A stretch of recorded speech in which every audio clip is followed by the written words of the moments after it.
ਸਤਿ ਸ੍ਰੀ ਅਕਾਲ ਦੋਸਤੋ, ਪਿੰਡਾਂ ਵਾਲੇ ਨਿਵੇਸ਼ਕ YouTube ਚੈਨਲ ਤੇ ਤੁਹਾਡਾ ਸਵਾਗਤ ਹੈ।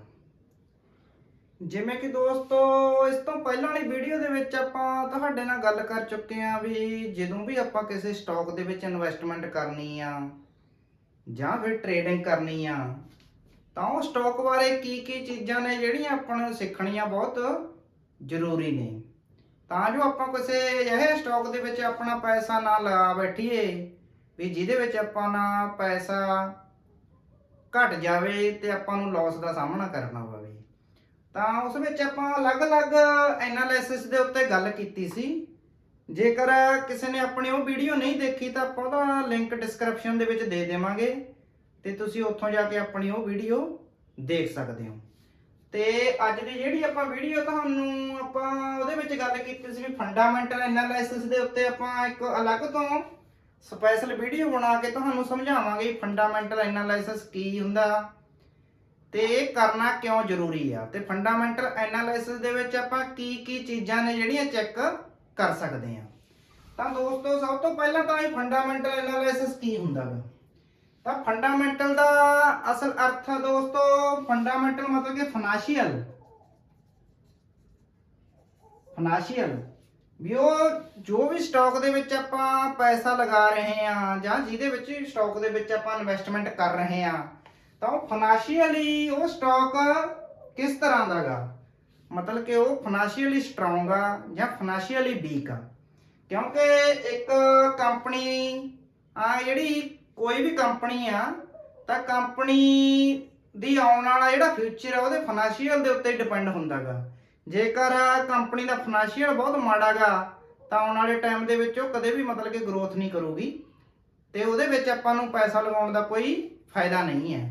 ਜੇਕਰ ਕੋਈ ਕੰਪਨੀ ਦਾ ਫਾਈਨੈਂਸ਼ੀਅਲ ਸਟਰੋਂਗ ਆ ਤਾਂ ਉਹਦੇ ਵਿੱਚ ਆਪਾਂ ਪੈਸਾ ਲਗਾ ਕੇ ਆਪਣੇ ਪੈਸੇ ਨੂੰ ਵਧਾ ਸਕਦੇ ਹਾਂ। ਤਾਂ ਹੁਣ ਆਪਾਂ ਤੁਹਾਨੂੰ ਸਮਝਾਉਣੇ ਆ ਵੀ ਇਹ ਫੰਡਾਮੈਂਟਲ ਐਨਾਲਿਸਿਸ ਹੈ ਜਿਹੜਾ, ਇਹਦੇ ਵਿੱਚ ਆਪਾਂ ਕੀ ਚੀਜ਼ ਆ ਜਾਂ ਕੀ ਜਿਹੜੀਆਂ ਟਰਮ ਨੇ ਜਿਹੜੀਆਂ ਆਪਾਂ ਕੰਪਨੀ ਦੀਆਂ ਚੈੱਕ ਕਰਨੀਆਂ ਨੇ ਆਪਣਾ ਇਨਵੈਸਟਮੈਂਟ ਜਾਂ ਫਿਰ ਟ੍ਰੇਡਿੰਗ ਕਰਨ ਤੋਂ ਪਹਿਲਾਂ।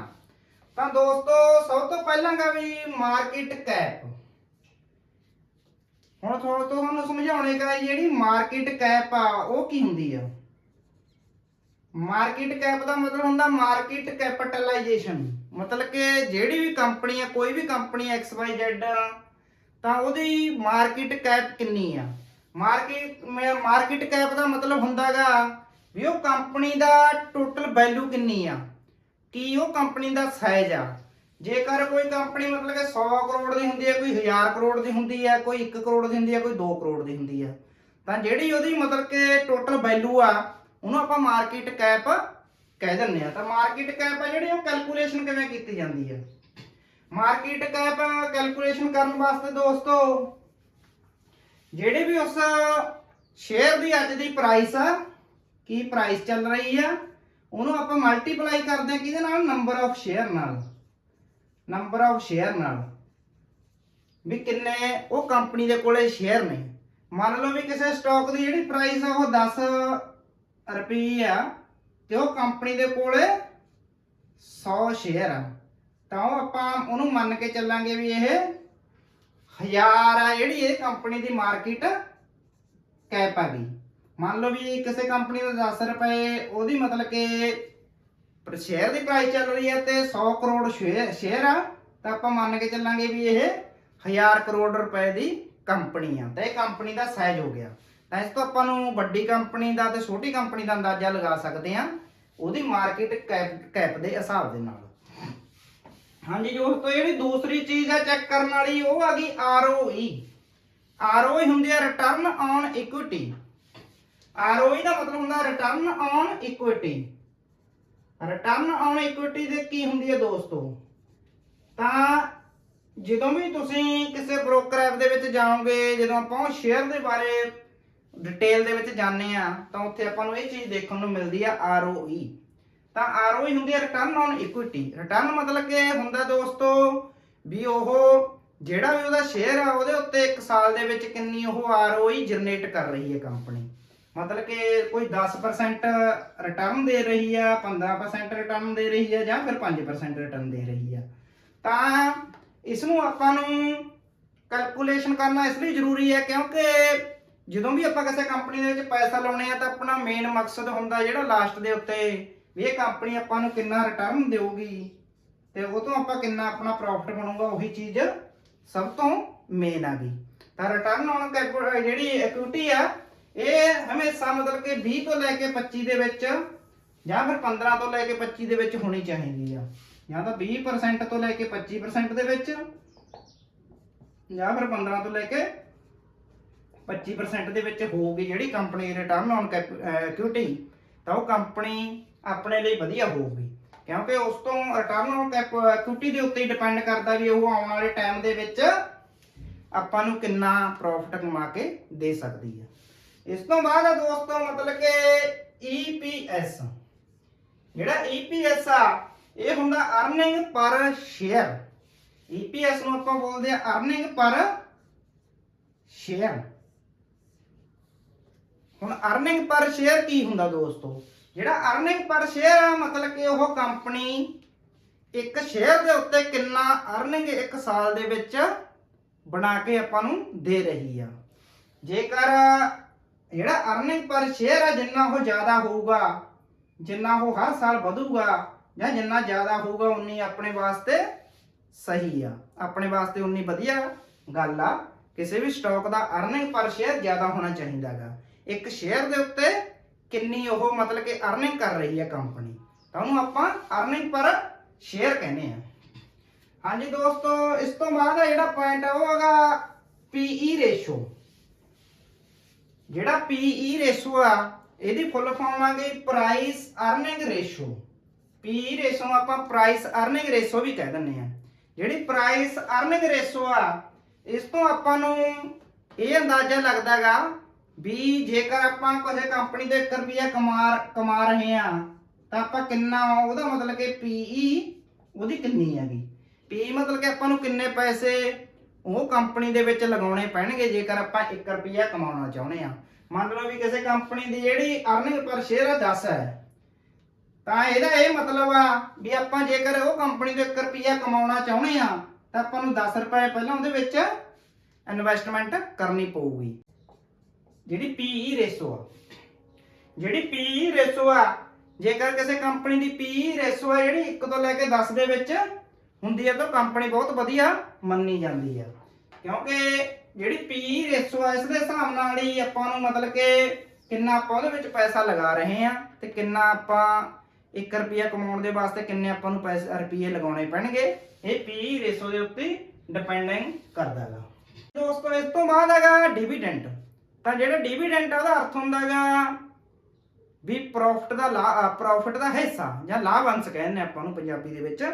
ਡਿਵੀਡੈਂਟ ਤੁਸੀਂ ਦੇਖਿਆ ਵੀ ਬਹੁਤ ਸਾਰੀਆਂ ਜਿਹੜੀਆਂ ਗਵਰਨਮੈਂਟ ਕੰਪਨੀ ਨੇ, ਸਰਕਾਰੀ ਕੰਪਨੀਆਂ ਨੇ, ਉਹ ਕੋਈ 7%, ਕੋਈ 10%, ਕੋਈ 15% ਇਸ ਤਰ੍ਹਾਂ ਆਪਣੇ ਸ਼ੇਅਰ ਹੋਲਡਰਾਂ ਨੂੰ ਡਿਵੀਡੈਂਟ ਦਿੰਦੀਆਂ ਰਹਿੰਦੀਆਂ ਨੇ। ਤਾਂ ਜਿਹੜੀ ਕੰਪਨੀ ਡਿਵੀਡੈਂਟ ਦਿੰਦੀ ਆ ਤਾਂ ਉਹ ਮਤਲਬ ਕਿ ਹਮੇਸ਼ਾ ਵਧੀਆ ਹੁੰਦੀ ਆ। ਪਰ ਇਹ ਵੀ ਨਹੀਂ ਆ ਵੀ ਜੇ ਕੋਈ ਕੰਪਨੀ ਡਿਵੀਡੈਂਟ ਨਹੀਂ ਦੇ ਰਹੀ ਤਾਂ ਉਹ ਕੰਪਨੀ ਬੁਰੀ ਹੁੰਦੀ ਆ। ਤਾਂ ਇਸ ਵਿੱਚ ਦੋ ਚੀਜ਼ਾਂ ਨੇ। ਜੇ ਕੰਪਨੀ ਦਾ ਜਿਹੜਾ ਪ੍ਰੋਫਿਟ ਆ, ਕੁਝ ਕੰਪਨੀਆਂ ਹੁੰਦੀਆਂ ਵੀ ਆਪਣੇ ਪ੍ਰੋਫਿਟ ਦਾ ਜਿਹੜਾ ਹਿੱਸਾ ਆਪਣੇ ਸ਼ੇਅਰ ਹੋਲਡਰਾਂ ਦੇ ਵਿੱਚ ਡਿਵਾਈਡ ਕਰ ਦਿੰਦੀਆਂ ਤਾਂ ਆਪਾਂ ਉਹਨੂੰ ਡਿਵੀਡੈਂਟ ਕਹਿੰਦੇ ਆ। ਤੇ ਕੁਝ ਕੰਪਨੀਆਂ ਹੁੰਦੀਆਂ ਨੇ ਵੀ ਜਿਹੜਾ ਪ੍ਰੋਫਿਟ ਆ ਉਹ ਡਿਵੀਡੈਂਟ ਦੇ ਰੂਪ ਦੇ ਵਿੱਚ ਸ਼ੇਅਰ ਹੋਲਡਰਾਂ ਨੂੰ ਵਾਪਸ ਨਹੀਂ ਕਰਦੀਆਂ। ਉਹ ਕੀ ਕਰਦੀਆਂ ਨੇ, ਉਸੇ ਨੂੰ ਆਪਣੀ ਗਰੋਥ ਦੇ ਵਿੱਚ ਯੂਜ਼ ਕਰ ਲੈਂਦੀਆਂ ਨੇ। ਪ੍ਰੋਫਿਟ ਦੇ ਹਿੱਸੇ ਨੂੰ ਜਿਹੜਾ ਡਿਵੀਡੈਂਟ ਉਹਨਾਂ ਨੇ ਦੇਣਾ ਹੁੰਦਾ ਉਹ ਦਿੰਦੀਆਂ ਨਹੀਂ ਸ਼ੇਅਰ ਹੋਲਡਰ ਨੂੰ। ਉਹ ਆਪਣੀ ਗਰੋਥ ਦੇ ਵਿੱਚ ਕੋਈ ਨਵਾਂ ਪਲਾਟ ਲਾਉਣਾ, ਕੰਪਨੀ ਦੇ ਵਿੱਚ ਹੋਰ ਡਿਵੈਲਪਮੈਂਟ ਕਰਨੀ ਆ, ਜਾਂ ਕੰਪਨੀ ਦੇ ਵਿੱਚ ਕੋਈ ਵੀ ਉਹਨਾਂ ਨੇ ਮਤਲਬ ਕਿ ਨਵਾਂ ਕੰਮ ਕਰਨਾ ਹੈਗਾ ਤਾਂ ਉਹਦੇ ਵਿੱਚ ਉਹ ਪ੍ਰੋਫਿਟ ਦੇ ਨੂੰ ਯੂਜ਼ ਕਰ ਲੈਂਦੀਆਂ ਨੇ ਤਾਂ ਜੋ ਆਉਣ ਵਾਲੇ ਟਾਈਮ ਦੇ ਵਿੱਚ ਉਹ ਕੰਪਨੀ ਹੋਰ ਗਰੋਥ ਕਰ ਸਕੇ। ਤਾਂ ਕੋਈ ਡਿਵੀਡੈਂਟ ਦਾ ਕੋਈ ਜ਼ਿਆਦਾ ਮਤਲਬ ਕਿ ਇਹ ਵੱਡਾ ਮੁੱਦਾ ਨਹੀਂ ਵੀ ਜੇ ਕੋਈ ਕੰਪਨੀ ਡਿਵੀਡੈਂਟ ਨਹੀਂ ਦੇ ਰਹੀ ਤਾਂ ਉਹ ਕੰਪਨੀ ਵਧੀਆ ਨਹੀਂ ਹੈਗੀ। ਤਾਂ ਉਹ ਕੰਪਨੀ ਦੇ ਡਿਸੀਜਨ ਦੇ ਉੱਤੇ ਵੀ ਉਹ ਡਿਵੀਡੈਂਟ ਦੇ ਰਹੀ ਹੈ ਜਾਂ ਨਹੀਂ ਦੇ ਰਹੀ। ਤਾਂ ਹਾਂਜੀ ਦੋਸਤੋ, ਜਿਹੜਾ ਅਗਲਾ ਪੁਆਇੰਟ ਆਪਣਾ ਉਹ ਹੈਗਾ ਬੁੱਕ ਵੈਲਿਊ। ਤਾਂ ਬੁੱਕ ਵੈਲਿਊ ਕੀ ਹੁੰਦੀ ਆ? ਜਿਹੜੀ ਬੁੱਕ ਵੈਲਿਊ ਹੁੰਦੀ ਆ ਦੋਸਤੋ, ਇਹ ਕੰਪਨੀ ਦਾ ਜਿੰਨਾ ਵੀ ਮਤਲਬ ਕਿ ਕੰਪਨੀ ਦੀ ਵੈਲਿਊ ਆ ਗਈ ਕੰਪਨੀ ਦੇ ਜਿੰਨੀ ਅੱਜ ਦੀ ਘੜੀ ਦੇ ਵਿੱਚ ਵੈਲਿਊ, ਅੱਜ ਦੀ ਡੇਟ ਦੇ ਵਿੱਚ ਜਿੰਨਾ ਕੰਪਨੀ ਦੇ ਵਿੱਚ ਵਰਥ ਲੱਗਿਆ ਹੋਇਆ, ਪੈਸਾ ਲੱਗਿਆ ਹੋਇਆ, ਤਾਂ ਉਹਨੂੰ ਆਪਾਂ ਕੰਪਨੀ ਦੀ ਬੁੱਕ ਵੈਲਿਊ ਕਹਿੰਦੇ ਆ। ਜਿੰਨੀ ਮਤਲਬ ਕਿ ਉਹਦੀ ਨੈਟ ਵਰਥ ਹੈਗੀ, ਉਹਨੂੰ ਆਪਾਂ ਕੰਪਨੀ ਦੀ ਬੁੱਕ ਵੈਲਿਊ ਕਹਿੰਦੇ ਆ। ਤਾਂ ਜਦੋਂ ਆਪਾਂ ਪੀਵੀ ਰੇਸ਼ੋ ਕਿਸੇ ਕੰਪਨੀ ਦੀ ਕੱਢਦੇ ਆ, ਜਿਹੜੀ ਪੀਵੀ ਰੇਸ਼ੋ ਹੈਗੀ, ਪੀਵੀ ਰੇਸ਼ੋ ਜਦੋਂ ਕਿਸੇ ਕੰਪਨੀ ਦੀ ਆਪਾਂ ਮਤਲਬ ਕਿ ਕੱਢਦੇ ਆ, ਤਾਂ ਉਹ ਹੁੰਦੀ ਹੈਗੀ ਪ੍ਰਾਈਸ ਨੂੰ ਆਪਾਂ ਡਿਵਾਈਡ ਕਰ ਦਿੰਦੇ ਆ ਬੁੱਕ ਵੈਲਿਊ ਦੇ ਉੱਪਰ। ਮੰਨ ਲਓ ਵੀ ਕਿਸੇ ਸ਼ੇਅਰ ਦੀ ਜਿਹੜੀ ਪ੍ਰਾਈਸ ਹੈਗੀ ਉਹ 10 ਰੁਪਏ ਆ, ਤੇ ਉਹਦੀ ਬੁੱਕ ਵੈਲਿਊ ਹੈ ਜਿਹੜੀ ਉਹ ਮਤਲਬ ਕਿ 5 ਰੁਪਏ ਆ, ਤਾਂ ਇਹ ਮਤਲਬ ਕਿ ਪੀਵੀ ਰੇਸ਼ੋ ਜਿਹੜੀ ਉਹ 2% ਆ ਜਾਊਗੀ। ਤਾਂ ਕਿਸੇ ਵੀ ਪੀਵੀ ਰੇਸ਼ੋ ਨੂੰ ਕੱਢਣ ਦੇ ਵਾਸਤੇ ਆਪਾਂ ਨੂੰ ਉਹਦੀ ਬੁੱਕ ਵੈਲਿਊ ਜਾਣਨੀ ਬਹੁਤ ਜ਼ਰੂਰੀ ਆ।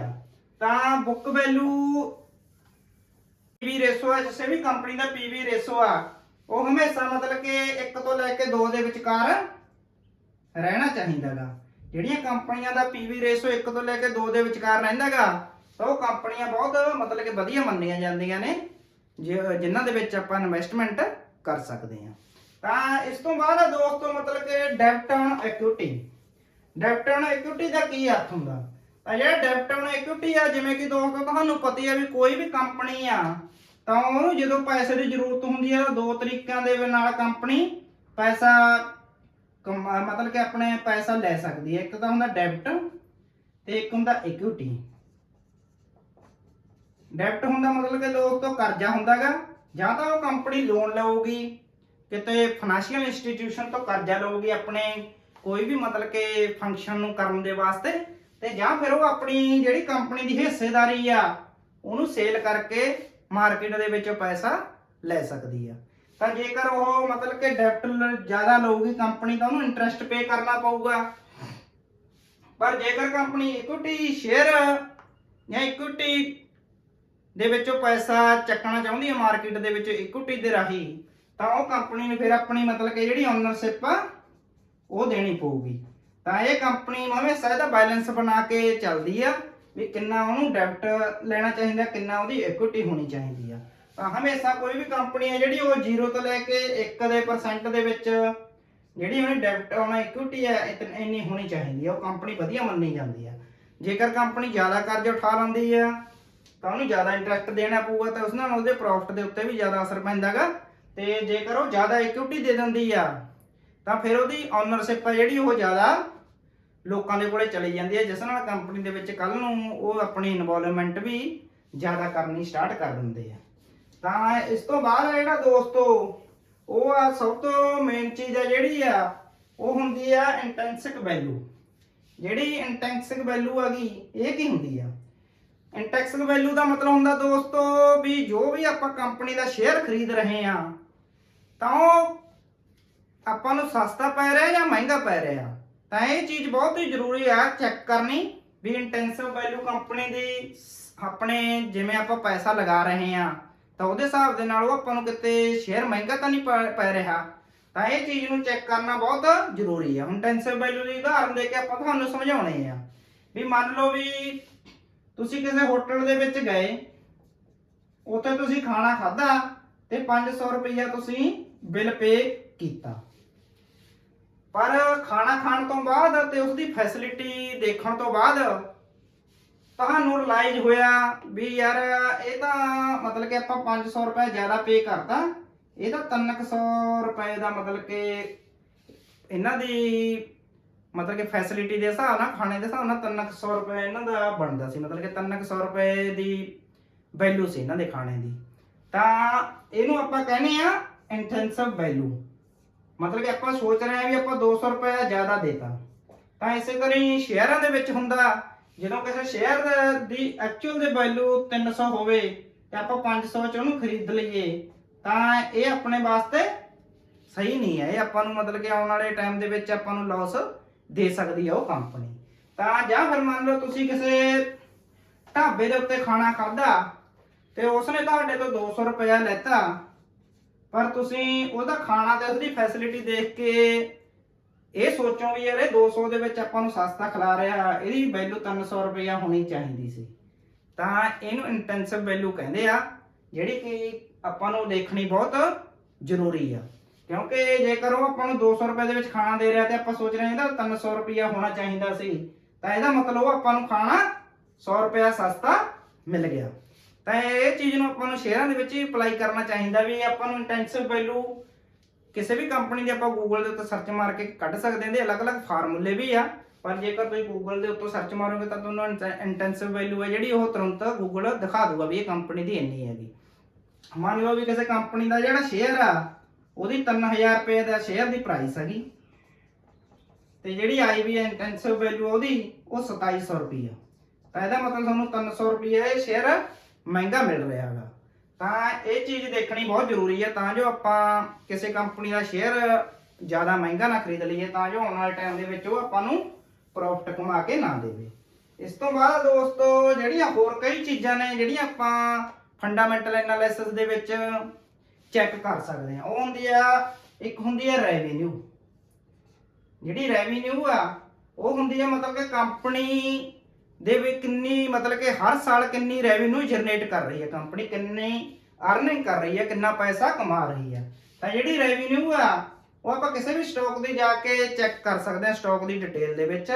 ਤਾਂ ਰੈਵਨਿਊ ਹਮੇਸ਼ਾ ਹਰ ਸਾਲ ਵਧਣੀ ਚਾਹੀਦੀ ਆ, ਹਰ ਸਾਲ ਇਹ ਰੈਵਨਿਊ ਹੈ ਜਿਹੜੀ ਵਧਣੀ ਚਾਹੀਦੀ ਆ, ਕਿਉਂਕਿ ਕੰਪਨੀ ਕੀ ਅਰਨਿੰਗ ਕਰ ਰਹੀ ਹੈ, ਕਿੱਥੋਂ ਕੰਪਨੀ ਪੈਸਾ ਕਮਾ ਰਹੀ ਆ, ਤਾਂ ਹਮੇਸ਼ਾ ਇਹ ਮਤਲਬ ਕਿ ਉੱਪਰ ਨੂੰ ਜਾਣੀ ਚਾਹੀਦੀ ਆ।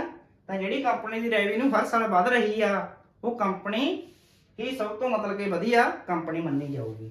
ਇਸ ਤੋਂ ਬਾਅਦ ਦੋਸਤੋ ਪ੍ਰੋਫਿਟ, ਤਾਂ ਪ੍ਰੋਫਿਟ ਵੀ ਕੰਪਨੀ ਦੇ ਚੈੱਕ ਕਰਨੇ ਬਹੁਤ ਜ਼ਰੂਰੀ ਆ। ਤਾਂ ਪ੍ਰੋਫਿਟ ਦੀ ਡਿਟੇਲ ਵੀ ਤੁਸੀਂ ਚੈੱਕ ਕਰਨਾ ਚਾਹੀਦਾ। ਪ੍ਰੋਫਿਟ ਉਹ ਵੀ ਹਮੇਸ਼ਾ ਮਤਲਬ ਕਿ ਵੱਧਦੇ ਹੀ ਚਾਹੀਦੇ ਆ, ਪਰ ਇਹ ਜ਼ਰੂਰੀ ਨਹੀਂ ਆ ਵੀ ਜਿਹਦੇ ਪ੍ਰੋਫਿਟ ਵਧ ਹੀ ਰਹੇ ਉਹ ਕੰਪਨੀ ਗਰੋਥ ਕਰ ਰਹੀ ਆ। ਤਾਂ ਇਸ ਦੇ ਵਿੱਚ ਕੁਝ ਕੰਪਨੀਆਂ ਦਾ ਕੀ ਹੁੰਦਾ, ਕੰਪਨੀਆਂ ਮਤਲਬ ਕਿ ਆਪਣੇ ਖਰਚੇ ਜ਼ਿਆਦਾ ਵਧਾ ਲੈਂਦੀਆਂ ਨੇ, ਐਕਸਪੈਂਸ ਜ਼ਿਆਦਾ ਕਰਦੀਆਂ ਨੇ। ਮੰਨ ਲਓ ਕਿਸੇ ਕੰਪਨੀ ਨੇ ਨਵਾਂ ਪਲਾਟ ਲਗਾਤਾ ਜਾਂ ਕੋਈ ਨਵੀਂ ਮਸ਼ੀਨਰੀ ਲਿਆਂਦੀ ਜਾਂ ਫਿਰ ਉਹਨੇ ਕੋਈ ਹੋਰ ਆਪਣੀ ਪ੍ਰੋਡਕਸ਼ਨ ਯੂਨਿਟ ਵਧਾਤੀ, ਤਾਂ ਉਹ ਚੀਜ਼ਾਂ ਦੇ ਵਿੱਚ ਕੀ ਹੁੰਦਾ ਕੰਪਨੀ ਦਾ ਪ੍ਰੋਫਿਟ ਥੋੜਾ ਘਟ ਜਾਂਦਾ ਗਾ। ਪ੍ਰੋਫਿਟ ਘਟ ਜਾਂਦਾ ਤਾਂ ਆਪਾਂ ਉਹ ਚੀਜ਼ ਨੂੰ ਚੈੱਕ ਕਰਨਾ ਬਹੁਤ ਜ਼ਰੂਰੀ ਹੈ ਵੀ ਇਹਦੇ ਪ੍ਰੋਫਿਟ ਘਟਣ ਦੇ ਪਿੱਛੇ ਕੀ ਕਾਰਨ ਨੇ। ਤਾਂ ਇਹ ਚੀਜ਼ ਨੂੰ ਕੋਈ ਜ਼ਰੂਰੀ ਨਹੀਂ ਹੈ ਵੀ ਜੇਕਰ ਕੰਪਨੀ ਦੇ ਪ੍ਰੋਫਿਟ ਹਰ ਸਾਲ ਵਧ ਨਹੀਂ ਰਹੇ ਤਾਂ ਉਹ ਕੰਪਨੀ ਗਰੋਥ ਨਹੀਂ ਕਰ ਰਹੀ, ਤਾਂ ਉਹ ਪ੍ਰੋਫਿਟ ਦੇ ਉੱਤੇ ਕੋਈ ਡਿਪੈਂਡ ਨਹੀਂ ਹੈ। ਪਰ ਪ੍ਰੋਫਿਟ ਵੀ ਜ਼ਰੂਰੀ ਹੈ ਚੈੱਕ ਕਰਨਾ। ਹੋ ਸਕਦਾ ਉਹ ਕੰਪਨੀ ਦੀ ਕੋਈ ਸੇਲ ਦੇ ਵਿੱਚ ਹੀ ਕਮੀ ਆ ਗਈ ਹੋਵੇ ਜਾਂ ਕੰਪਨੀ ਦੀ ਗੁੱਡਵਿਲ ਹੀ ਡਾਊਨ ਹੋ ਗਈ ਹੋਵੇ, ਤਾਂ ਕਰਕੇ ਉਹਦੇ ਪ੍ਰੋਫਿਟ ਘਟ ਰਹੇ ਨੇ, ਤਾਂ ਉਹਦੇ ਪਿੱਛੇ ਦਾ ਰੀਜ਼ਨ ਜਾਣਨਾ ਬਹੁਤ ਜ਼ਰੂਰੀ ਹੈ। ਇਸ ਤੋਂ ਬਾਅਦ ਦੋਸਤੋ ਨੈਟਵਰਥ, ਜਿਹੜੀ ਨੈਟਵਰਥ ਆ ਉਹ ਵੀ ਕੰਪਨੀ ਦੀ ਹਮੇਸ਼ਾ ਉੱਪਰ ਨੂੰ ਜਾਣੀ ਚਾਹੀਦੀ ਹੈ। ਹਰ ਸਾਲ ਨੈਟਵਰਥ ਜਿਹੜੀ ਕੰਪਨੀ ਦੀ ਉੱਪਰ ਨੂੰ ਜਾਣੀ ਚਾਹੀਦੀ ਆ। ਮੰਨ ਲਓ ਵੀ ਕੰਪਨੀ ਦੀ ਜਿਹੜੀ ਰੈਵਨਿਊ ਆ ਉਹ ਵੀ ਉੱਪਰ ਨੂੰ ਜਾ ਰਹੀ ਆ, ਜਿਹੜੇ ਪ੍ਰੋਫਿਟ ਨੇ ਉਹ ਨੀਚੇ ਨੂੰ ਜਾ ਰਹੇ ਆ, ਉਹਦੇ ਨਾਲ ਮਤਲਬ ਕਿ ਉਹਦੀ ਨੈਟਵਰਥ ਵੀ ਉੱਪਰ ਨੂੰ ਜਾਣੀ ਚਾਹੀਦੀ ਹੈ, ਤਾਂ ਹੀ ਉਹ ਕੰਪਨੀ ਵਧੀਆ ਮੰਨੀ ਜਾਊਗੀ। ਜੇਕਰ ਉਹਦੀ ਰੈਵਨਿਊ ਉੱਪਰ ਨੂੰ ਜਾ ਰਹੀ ਆ, ਪ੍ਰੋਫਿਟ ਨੀਚੇ ਨੂੰ ਜਾ ਰਹੇ ਆ ਤੇ ਉਹਦੀ ਨੈਟਵਰਥ ਵੀ ਨੀਚੇ ਨੂੰ ਜਾ ਰਹੀ ਹੈ, ਤਾਂ ਫਿਰ ਉਹ ਕੰਪਨੀ ਆਪਣੇ ਵਾਸਤੇ ਸਹੀ ਨਹੀਂ ਆ, ਆਉਣ ਵਾਲੇ ਟਾਈਮ ਦੇ ਵਿੱਚ ਆਪਾਂ ਨੂੰ ਲਾਸ ਦੇ ਸਕਦੀ ਆ। ਤਾਂ ਇਸ ਤੋਂ ਬਾਅਦ ਜਿਹੜਾ ਦੋਸਤੋ ਮਤਲਬ ਕਿ ਬੈਲੈਂਸ ਸ਼ੀਟ, ਜਿਹੜੀ ਬੈਲੈਂਸ ਸ਼ੀਟ ਆ ਉਹ ਕਿਸੇ ਵੀ ਮਤਲਬ ਕਿ ਆਪਾਂ ਸ਼ੇਅਰ ਦੀ ਬੈਲੈਂਸ ਸ਼ੀਟ ਆ ਉਹ ਚੈੱਕ ਕਰ ਸਕਦੇ ਆ। ਤਾਂ ਬੈਲੈਂਸ ਸ਼ੀਟ ਚੈੱਕ ਕਰਨਾ ਬਹੁਤ ਜ਼ਰੂਰੀ ਹੈ, ਕਿਉਂਕਿ ਇਸ ਦੇ ਵਿੱਚ ਅਲੱਗ-ਅਲੱਗ ਕਿੰਨੀ ਕੰਪਨੀ ਦੀ ਮਤਲਬ ਕਿ ਟੋਟਲ ਐਸੈਟ ਨੇ, ਕਿੰਨੀਆਂ ਲਾਇਬਿਲਿਟੀਜ਼ ਆ, ਕਿੰਨੇ ਉਹਦੇ ਉੱਤੇ ਕਰਜ਼ ਨੇ, ਕਿੰਨਾ ਉਹਦਾ ਪ੍ਰੋਫਿਟ ਆ, ਕਿੰਨਾ ਨੈਟ ਪ੍ਰੋਫਿਟ ਆ, ਤਾਂ ਇਹ ਬੈਲੈਂਸ ਸ਼ੀਟ ਦੇ ਵਿੱਚ ਸਭ ਕੁਝ ਸ਼ੋ ਕੀਤਾ ਹੁੰਦਾ ਕੰਪਨੀ ਨੇ। ਤਾਂ ਬੈਲੈਂਸ ਸ਼ੀਟ ਨੂੰ ਵੀ ਚੈੱਕ ਕਰਨਾ ਬਹੁਤ ਜ਼ਰੂਰੀ ਹੈ ਜੇਕਰ ਆਪਾਂ ਕਿਸੇ ਕੰਪਨੀ ਦਾ ਫੰਡਾਮੈਂਟਲ ਐਨਾਲਿਸਿਸ ਕਰ ਰਹੇ ਹਾਂ। ਤਾਂ ਇਸ ਤੋਂ ਬਾਅਦ ਦੋਸਤੋ ਮਤਲਬ ਕਿ ਜਿਹੜਾ ਸ਼ੇਅਰ ਹੋਲਡਰ ਪੈਟਰਨ, ਜਿਹੜਾ ਸ਼ੇਅਰ ਹੋਲਡਰ ਪੈਟਰਨ ਆ ਉਹ ਵੀ ਬਹੁਤ ਜ਼ਰੂਰੀ ਹੈ ਦੋਸਤੋ ਚੈੱਕ ਕਰਨਾ। ਸ਼ੇਅਰ ਹੋਲਡਰ ਪੈਟਰਨ ਦਾ ਮਤਲਬ ਕੀ ਆ? ਸ਼ੇਅਰ ਹੋਲਡਰ ਪੈਟਰਨ ਦਾ ਮਤਲਬ ਹੁੰਦਾ ਵੀ ਇਹ ਕੰਪਨੀ ਦੇ ਸ਼ੇਅਰ ਕਿਹੜੀਆਂ ਮਤਲਬ ਕਿ ਇੰਸਟੀਟਿਊਸ਼ਨ ਦੇ ਕੋਲੇ ਹੋਲਡਿੰਗ ਦੇ ਵਿੱਚ ਨੇ। ਜਾਂ ਤਾਂ ਇਹਦੇ ਵਿੱਚ ਕੀ ਹੁੰਦਾ, ਜਾਂ ਤਾਂ ਪ੍ਰਮੋਟਰ ਹੁੰਦੇ ਆ ਤੇ ਜਾਂ ਫਿਰ FII ਫੋਰਨ ਇੰਸਟੀਟਿਊਸ਼ਨਲ ਇਨਵੈਸਟਰ, ਤੇ ਜਾਂ ਫਿਰ ਆਪਣੇ ਮਤਲਬ ਕਿ ਜਿਹੜੇ ਡੋਮੈਸਟਿਕ ਜਾਂ ਫਿਰ ਰਿਟੇਲ ਇਨਵੈਸਟਰ ਜਾਂ ਉਧਰ ਹੁੰਦੇ ਆ ਰਿਟੇਲ ਇਨਵੈਸਟਰ, ਜਾਂ ਫਿਰ DII ਤੇ ਰਿਟੇਲ ਇਨਵੈਸਟਰ ਇੱਕ ਹੀ ਕੈਟਾਗਰੀ ਦੇ ਵਿੱਚ ਆਉਂਦੇ ਨੇ। ਤਾਂ ਮੰਨ ਲਓ ਵੀ ਕਿਸੇ ਕੰਪਨੀ ਦਾ ਜਿਹੜਾ ਮਤਲਬ ਕਿ 60% ਜਿਹੜਾ ਸ਼ੇਅਰ ਉਹ ਪ੍ਰਮੋਟਰ ਦੇ ਕੋਲੇ ਆ, 20% FII ਦੇ ਕੋਲੇ ਆ ਤੇ 15% ਆ ਜਿਹੜਾ ਉਹ ਰਿਟੇਲ ਇਨਵੈਸਟਰ ਦੇ ਕੋਲੇ ਆ ਤੇ ਬਾਕੀ ਦਾ ਜਿਹੜਾ ਬਚਿਆ 1-2% ਉਹਦੇ EMPLOYEE ਦੇ ਕੋਲੇ ਜਾਂ ਫਿਰ ਹੋਰ ਕਿਸੇ ਸ਼ੇਅਰ ਹੋਲਡਰ ਦੇ ਕੋਲੇ ਉਹਦਾ ਮਤਲਬ ਕਿ ਸ਼ੇਅਰ ਦਾ ਪੈਟਰਨ ਆ। ਤੇ ਇਹ ਬਹੁਤ ਮਤਲਬ ਕਿ ਪ੍ਰਮੋਟਰ ਦੇ ਕੋਲੇ ਤੇ FII ਕੋਲੇ ਜਿੰਨਾ ਜ਼ਿਆਦਾ ਸ਼ੇਅਰ ਹੋਲਡਿੰਗ ਦੇ ਵਿੱਚ ਹੋਊਗਾ ਉਨਾ ਹੀ ਜ਼ਿਆਦਾ ਮਤਲਬ ਕਿ ਵਧੀਆ ਹੋਊਗਾ, ਕਿਉਂਕਿ ਰਿਟੇਲ ਇਨਵੈਸਟਰ ਦਾ ਕੀ ਹੈ, ਰਿਟੇਲ ਇਨਵੈਸਟਰ ਦਾ ਕਦੋਂ ਵੀ ਆਪਣਾ ਸ਼ੇਅਰ ਮਤਲਬ ਕਿ ਸੇਲ ਕਰਕੇ ਜਾ ਸਕਦਾ, ਪਰ ਪ੍ਰਮੋਟਰ ਬਹੁਤ ਲੰਮੇ ਸਮੇਂ ਤੱਕ ਸ਼ੇਅਰ ਨੂੰ ਹੋਲਡਿੰਗ ਦੇ ਵਿੱਚ ਰੱਖਦੇ ਆ ਤੇ FII ਹੈ ਜਿਹੜਾ ਉਹ ਵੀ ਮਤਲਬ ਕਿ ਸ਼ੇਅਰ ਨੂੰ ਜਲਦੀ ਤੋਂ ਜਲਦੀ ਜਿਹੜੀਆਂ ਵਧੀਆ ਕੰਪਨੀਆਂ ਨੇ ਉਹਨਾਂ ਦੇ ਵਿੱਚ ਹੀ FII ਦੀ ਹੋਲਡਿੰਗ ਹੁੰਦੀ ਆ ਤਾਂ FII ਦੀ ਹੋਲਡਿੰਗ ਵੀ ਬਹੁਤ ਜ਼ਰੂਰੀ ਆ। ਤਾਂ ਦੋਸਤੋ ਉਮੀਦ ਆ ਵੀ ਤੁਹਾਨੂੰ ਆਪਣੀ ਅੱਜ ਦੀ ਵੀਡੀਓ ਜਿਹੜੀ ਫੰਡਾਮੈਂਟਲ ਐਨਾਲਿਸਿਸ ਆ ਇਹ ਤੁਹਾਡੇ ਲਈ ਮਦਦਗਾਰ ਹੋਊਗੀ ਕਿਸੇ ਵੀ ਸਟਾਕ ਨੂੰ ਪਰਚੇਜ ਕਰਨ ਦੇ ਵਿੱਚ ਤੇ ਤੁਹਾਡੀ ਸਹਾਇਤਾ ਕਰੂਗੀ। ਤਾਂ ਜੇਕਰ ਕਿਸੇ ਦੋਸਤ ਦਾ ਕੋਈ ਸਵਾਲ ਆ ਜਾਂ ਫਿਰ ਆਪਾਂ ਤੋਂ ਕੋਈ ਮਤਲਬ ਕਿ ਸੁਜੈਸ਼ਨ ਦੇਣਾ ਚਾਹੁੰਦਾ ਤਾਂ ਉਹ ਆਪਣੇ ਕਮੈਂਟ ਬਾਕਸ ਦੇ ਵਿੱਚ ਆ ਕੇ ਆਪਾਂ ਨੂੰ ਦੇ ਸਕਦਾ। ਤੇ ਦੋਸਤੋ ਇੱਕ ਜ਼ਰੂਰੀ ਉਹ ਮਤਲਬ ਕਿ ਰਿਕੁਐਸਟ ਹੈ ਵੀ ਤੁਸੀਂ ਆਪਣੇ ਚੈਨਲ ਨੂੰ ਸਬਸਕ੍ਰਾਈਬ ਕਰ ਲਓ ਤਾਂ ਜੋ ਆਉਣ ਵਾਲੀਆਂ ਵੀਡੀਓ ਦੇ ਨੋਟੀਫਿਕੇਸ਼ਨ ਤੁਹਾਨੂੰ ਮਿਲਦੇ ਰਹਿਣ, ਤਾਂ ਬੈਲ ਆਈਕਨ ਦਾ ਬਟਨ ਦੱਬ ਕੇ ਤੁਸੀਂ ਨੋਟੀਫਿਕੇਸ਼ਨ ਵੀ ਔਨ ਕਰ ਸਕਦੇ ਹੋ। ਤਾਂ ਫਿਰ ਆਪਾਂ ਦੋਸਤੋ ਮਿਲਦੇ ਹਾਂ ਹੁਣ ਅਗਲੀ ਵੀਡੀਓ ਦੇ ਵਿੱਚ ਕੁਝ ਨਵੀਂ ਜਾਣਕਾਰੀ ਤੁਹਾਡੇ ਵਾਸਤੇ ਲੈ ਕੇ। ਤਾਂ ਸਾਰੇ ਦੋਸਤਾਂ ਦਾ ਇੱਕ ਵਾਰ ਤੋਂ ਫੇਰ ਧੰਨਵਾਦ। ਤਾਂ ਸਤਿ ਸ੍ਰੀ ਅਕਾਲ ਦੋਸਤੋ।